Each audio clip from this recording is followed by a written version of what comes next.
ఒక 10 years క్రితం ఇక్కడ ఒరిస్సా మధ్యగూడ మునిగూడ నుంచి లోపలికి వెళ్తాయి. ఒక 2 కొండలు ఎక్కి దిగితే ఒక గ్రామానికి వెళ్ళాలి సేవకుడు. మహా అయితే 28-27 సంవత్సరాల వయసు ఉంటాయి. వివాహమైంది, 2 చిన్నపిల్లలు ఉన్నారు. తనున్న చోట ఒక ఆరాధన జరుగుద్ది, 2 కొండలకి దిగి అవతల ఒక ఆరాధన జరుగుద్ది. వెళ్ళాడు. సాయంత్రం తెల్లవాసరికి వచ్చి వెళ్ళి రాలేదు, 10 అయిపోతుంది రాలేదు. పాస్టర్ డౌట్ వచ్చింది, వాళ్ళు కౌరు పెట్టింది, అయ్యగారు ఇంకా రాలేదేంటి, ఏంటి తెల్లరగట్టి వెళ్ళిపోయారు కదా. ఇటు నుంచి వీళ్ళు అటు నుంచి వాళ్ళు ఎత్తుకుంటా వస్తున్నారు. మనసు కేడి చెంకిస్తుంది.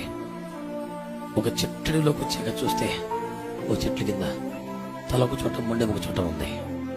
పచ్చి నెత్తురు అక్కడ ఇంకా ఉంది.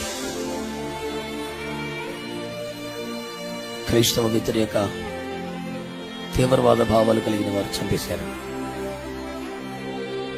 అది జరిగిన 6 మాసాలకి నేను ఆ ప్రాంతానికి వెళ్ళాను. అక్కడున్న మన సహోదరులు సేవకులు 2 చంటి పిల్లలతో పాటు అమ్మాయిని తీసుకొచ్చారు.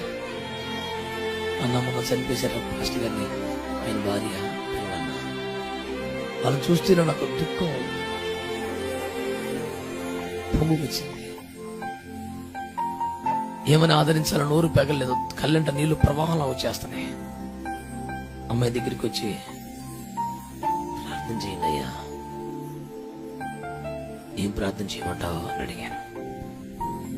ఆమె మనసులో ఏముందో, అసలు ఏం ఆశపడుతుందో, ఏం చేయమంటావమ్మా అంటే,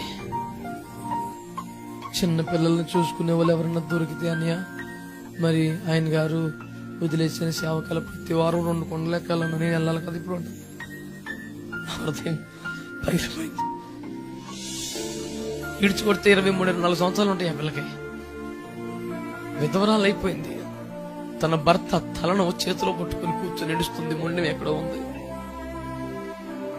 2 చంటి పిల్లలు ఊళ్ళో పెట్టుకుని ఏమని ప్రార్థన చేసి బిడ్డ అంటే, మొన్న ఇచ్చిన పిల్లల్ని ఎవరిని చూసుకునే వాళ్ళు దొరుకుతాయని, నేను ప్రతి వారం 2 కొండలు వెళ్ళి రావాలి కదని, ఆ బిడ్డలను చూసుకోవాలి కదని, నన్ను చల్లారిపోతారని.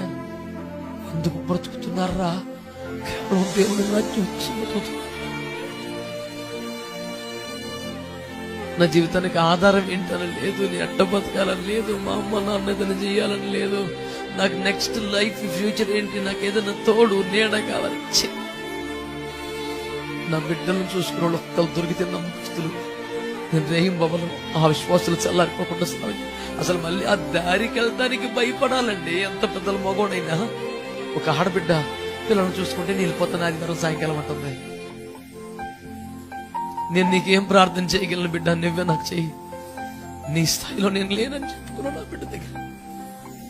ఎంత అద్భుతమైన వ్యక్తులండి వీళ్ళు, ఎంత అద్భుతమైన వ్యక్తులు.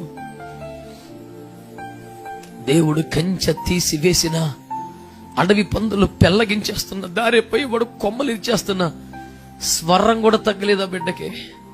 ప్రతిష్ట సమర్పణ పెట్టు పక్కన స్వరం కూడా తగ్గల కనీసం. బతికితే అట్ట బతకాలండి, బతకాలండి. బతికితే ఆ బిడ్డ ముందు తలంచాను నేను, నా తలంచాను ఆ బిడ్డ ముందు. అమ్మా నువ్వే మా కొరకు ప్రార్థన చేయాలి, నీకేమైనా సహాయపడగలిగితే మా బతుకది 10,000. నువ్వే మాకు ప్రార్థన చేయాలి. అమ్మో ఇగరు అలాగనకండియా, మాయకమైన బిడ్డ, దానికి ఏం తెలియదు ప్రపంచం.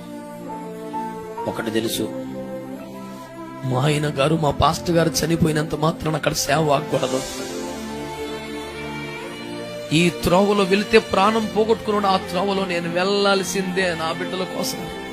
స్కూల్తో 500 మంది ఉంటారు, అక్కడ 10 మంది ఉండరు. వాళ్ళ కోసం లైఫ్ రిస్క్ చేస్తుందండి. అలాంటి వాళ్ళ దగ్గరికి వెళ్ళి చూసి వస్తే చాలు, మన ఆత్మ బలపడుతుంది సేవలో. ఏం మనం ఎక్కడికి వెళ్ళక్కర్లేదండి ట్రైనింగ్ కి, ఒక్కసారి అలాంటి చోటుకి వెళ్ళి వస్తే చాలు. కావలసినంత రోషం, కావలసినంత సిగ్గు కూడా వస్తుంది.